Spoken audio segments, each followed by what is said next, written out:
What connects us with the rest of the universe? Hello everyone, I'm Thomas and welcome to my channel. I do mostly educational videos and on a lot of kind of esoteric subjects.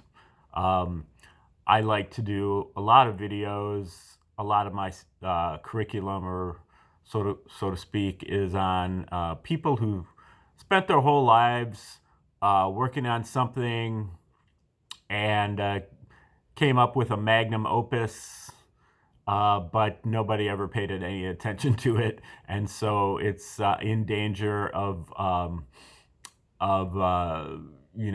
being lost. Right now, it's sitting on the scrap heap of history, and we're trying to revive it. One of those things, even though it was arrived at thousands of years ago and maybe by anonymous people or groups of people, is this thing called the Tree of Life. So the Tree of Life is a model that utilizes 10 different spheres that are numbered 10, 9, 8, 7, 6, 5, 4, 3, 2, 1. There's an abyss right here, and then there is a 0 above the tree. Now this thing is a miraculous model that you can use to categorize anything, and it's very, very useful to use in your own life, but you do need to kind of overcome the learning curve and really kind of get it in your mind before it really clicks in. Before that, it can be kind of interesting, but it's not really yours as a tool until you kind of get it memorized. The numbers, what each number means, and their configuration in the diagram, how they are connected with each other or not connected with each other.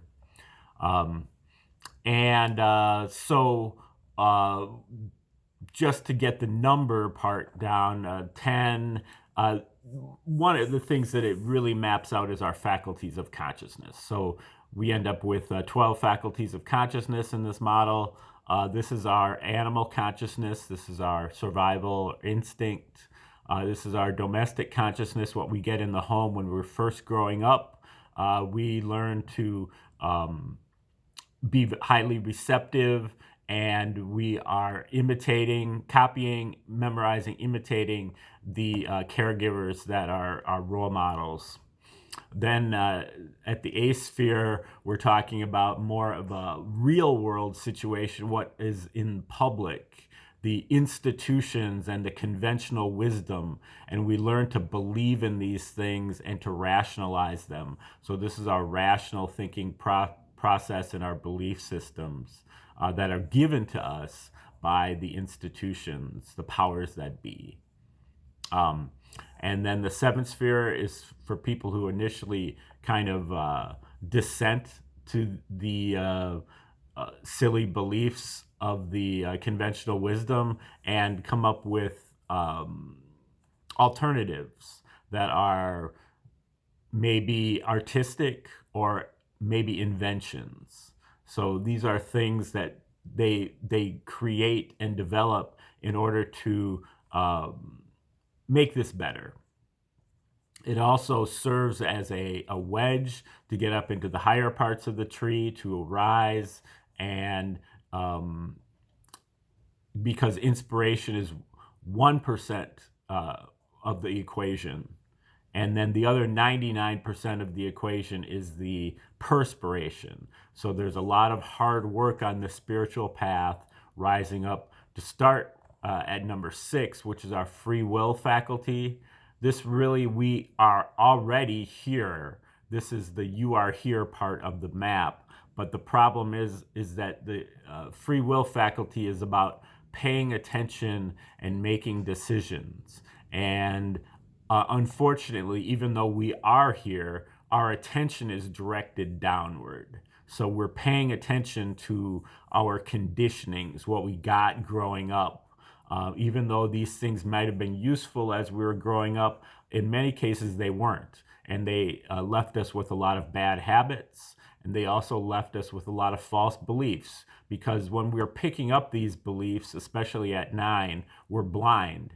When we copy from our caregivers, we're not necessarily, we're definitely not tuning into whether this is right or not. We're just copying. And that's why things like abusive relationships and bad habits get passed down genetically, or almost like they were genetic, because we are absorbing those things and memorizing and imitating those things, and it turns out that they were wrong. And so what we need to do here is we need to turn ourselves around and face the upper parts of the tree, where we have more of an access to right, or the truth. And that starts with 5, which is our sense of justice. So our sense of justice, which otherwise you could call it karma, what comes around goes around. As you sow, so shall you reap. And karma is the enforcement of the natural law. These are the natural laws of the universe and how they affect us. We act, and then we get the results, and it's direct. Now, if we're doing it from down here, if we're paying attention to this, then our karma is circuitous. And so we don't get our karma immediately. Here we do, like John Lennon says, instant karma. So if we're acting here, we immediately get our feedback, and karma can become a teacher for us. Now, the source of the enforcement of the law is here. The source of the law is here. And this is normally called the Cosmology. This is a book or some other offering, some other media that purports to tell us how all things work and how they fit together. Whether it's the stars in the sky or the atoms and molecules beneath our microscopes, or whether it's the laws of the laws of motion and mechanization, however, and the ethics.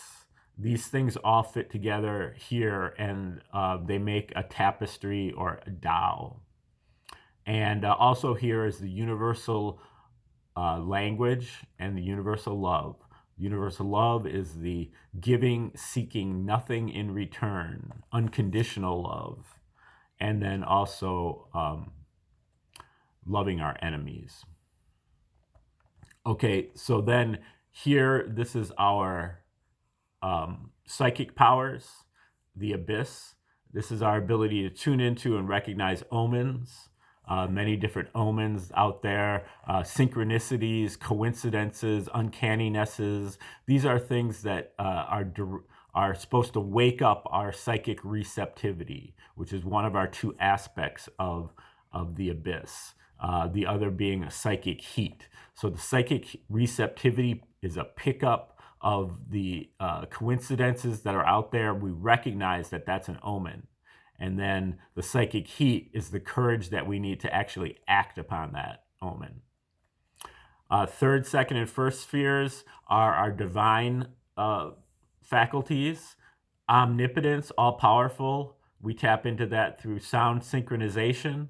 Typically, mantra is an example, but there are others.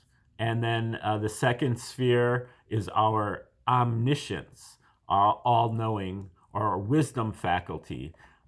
In particular, this is our ability to solve problems, and we generally tune into that through being able to quiet the mind, to silence the mind. Also through developing our intuition.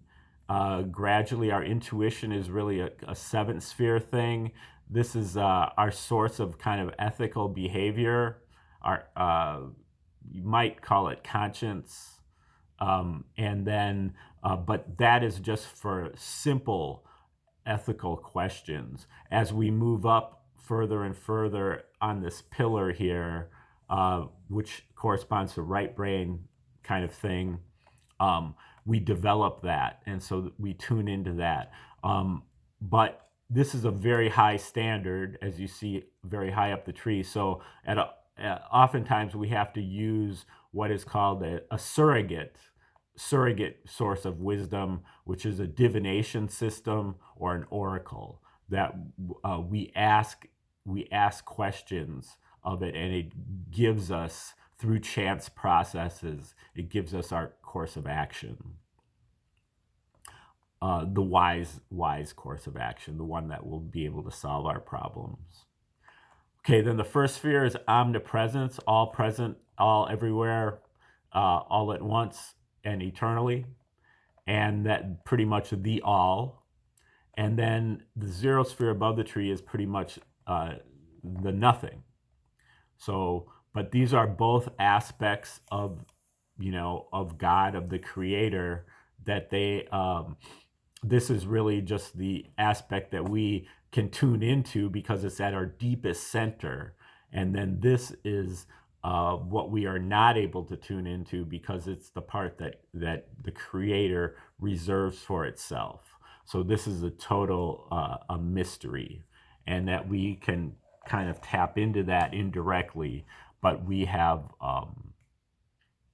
limited access, and it is outside the universe. Okay, now what I've done with the model is you can apply it to anything. So what I've done is I've applied the model to itself, more or less, to each sphere. I've put a miniature tree here to break this 10th sphere down into its 12 parts, break the 9th sphere down into its 12 parts, and so on, for a total of 12 plus 12 plus 12 plus 12, and so on, for a total of 144 different fractal faculties of consciousness, which I refer to as stages in life, but not chronological stages as much as dramatic stages. So these are 144 separate dramas that we negotiate as we move through life. And if you'd like me to send you a free copy of that list of the 144 fractal faculties or stages in life, just click the link in the description and I will send one out to you. And then that can help you as you move through the different videos I do in this series, and you can kind of make a little bit more sense of it, because you're being able to kind of see the whole all at once. Eventually, when I do get all of the 144 of these taken care of, then we will look at it in probably a more holistic manner. But there's also a number of other videos that need to get done too. So anyway, click the link in the description if you'd like a free copy of that. Now today, what we're looking at is stage number 126, which is called ubiquitous witness. And stage 126 is right here in the first sphere. So this is the all. This is our omnipresence, all present eternally. And this is the Creator within our deepest center. And then the fractal is the fifth sphere. So we're in the fifth fractal of the first sphere. This fifth sphere is about karma, the enforcement of the law, and justice, our sense of justice. So, we're talking about the aspect of the Creator that has to do with the sense of justice. Ubiquitous witness. What connects us with the rest of the universe? And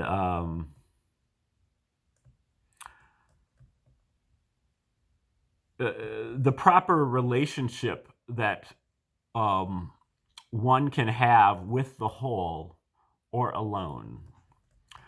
Do we have the discipline to refrain from wrongdoing or indulgence in emotion even when alone? Being alone is not a safe haven for our violence or waste. There is no hiding place from omnipresence, ubiquitous underlying witness. From the outside, the sun and the moon and the stars are watching, God's private eye in the sky. And internally, God's private eye deep inside everyone's psyche, non-local, ether, isotropic vector matrix, non-local and within, inside space, the omnipresent, connecting you and me deep within. Alone, we can be sowing divine seeds. If we can bring out or summon peak performance when the creator within it is the only witness, we sow divine seeds for the nights in front of a full house. Find the balance between being alone and being with others. Who are other aspects of ourselves? By engaging in pursuits only with those who are also working toward opening to their higher selves, while still being able to recognize the divinity in those who are not. Ubiquitous witness, non-local and within or without. We have a pair of rents and friends. We belong to communities, nations, and races. But spiritually, it's just between each of us and the creator within. Okay, so that is a short version on ubiquitous witness, number 126. And again, that's the fifth fractal within the first sphere. And if you'd like me to send you out a free copy of the the full list of the 144 fractal faculties, just click the link below. You can also hit the like button, thumbs up, and you can subscribe to the channel and share the video with others. Those would all do me a lot of good. And otherwise, have a nice day and check me out for future videos.